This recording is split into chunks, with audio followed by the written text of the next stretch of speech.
Yo, what up, street dogs? There, Kim. So this thought, why bitter is better. So my basic gist is this.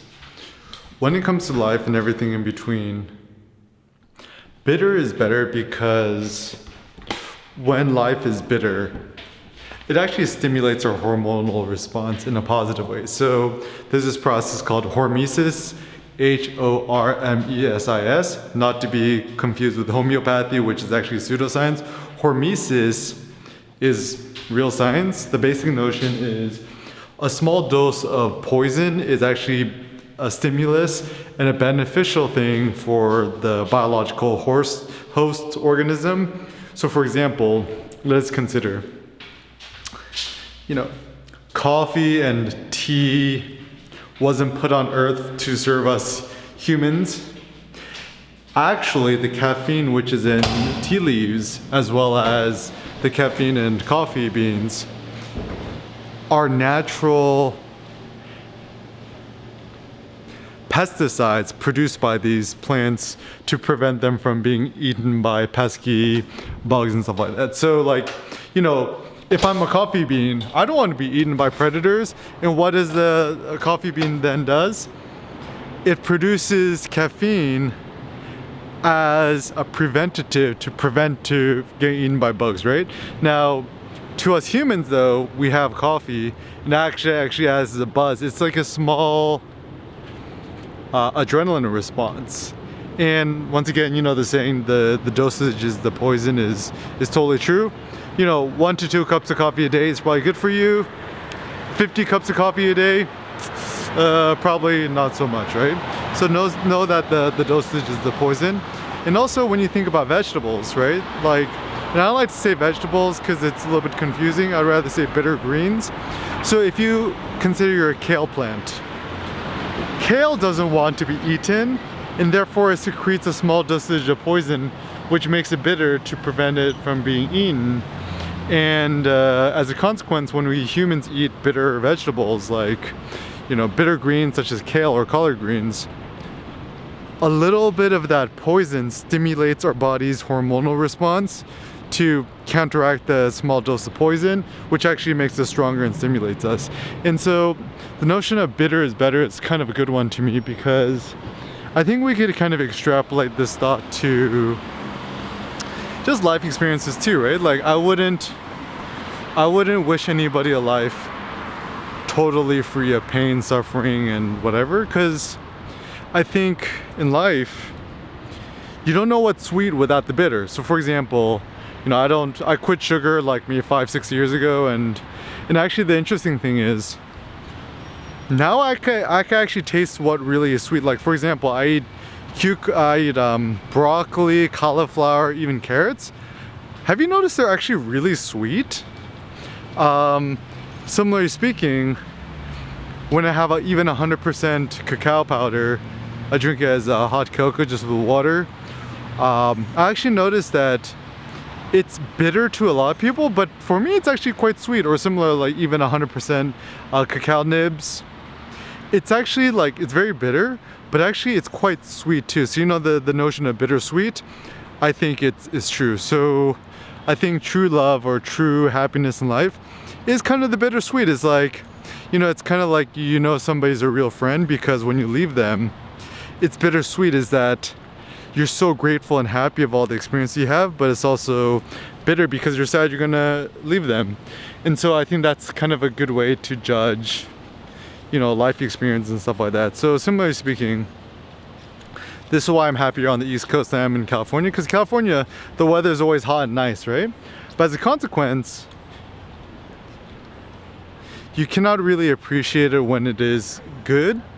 Whereas in the East Coast, because you have the winter, fall, and spring and stuff, you have this more dynamic range of weather and experiences, and therefore as a consequence, you actually really do appreciate good weather when it comes around. Whereas in California, it's 75 degrees all the time and sunny.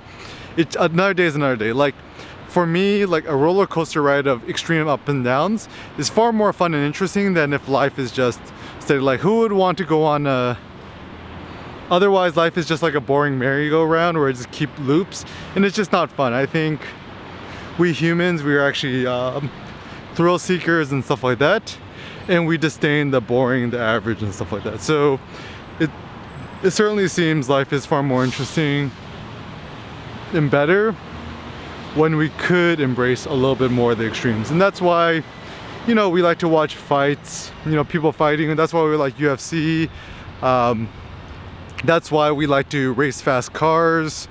You like to play video games and fighting games and stuff like that, because, or even casinos and slot machines and blackjack and Texas Hold'em and stuff like that, because truly, truly, truly, in life, the less predictable we can make things, the more fun and interesting it is to us. And I think maybe there is something about our human DNA, our biology, that we actually thrive in randomness. We actually thrive in chaos. The more predictable life is, the less interesting it is to us and the less meaningful it is to us. So I just really encourage you to rethink, you know, humanity, human morals and ethics, and like the wherefore of humanity, or like what are humans good for, or how should society be set up in a way that allows humans to maximally thrive. So my sociological philosophical theory is this: